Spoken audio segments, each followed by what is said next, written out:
We're going to begin right here. A judge has dismissed an indictment against a West Seneca man for allegedly shoving an elderly man in a bar who then fell, hit his head on the floor, and died. Channel 2's Dave McKinley spoke to the defendant's lawyer about the judge's decision. Dave.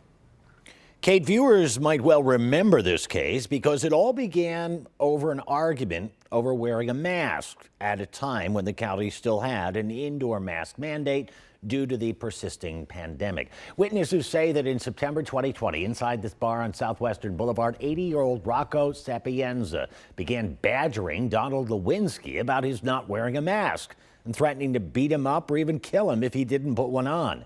They also say this went on for hours until at one point where Sapienza had cornered Lewinsky and continued the threats. Lewinsky pushed him, Sapienza fell back, hit his head on the floor and died, and Lewinsky found himself charged with criminally negligent homicide. But the judge in the case noted that to sustain the charge, Lewinsky or any reasonable person would have had to perceive that shoving Sapienza represented a substantial risk of death.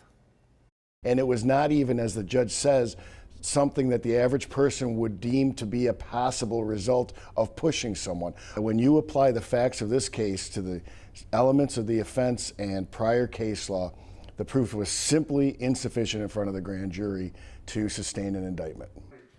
And the judge found that not only was there insufficient proof to sustain the charge, but that prosecutors were defective in presenting their case to the grand jury.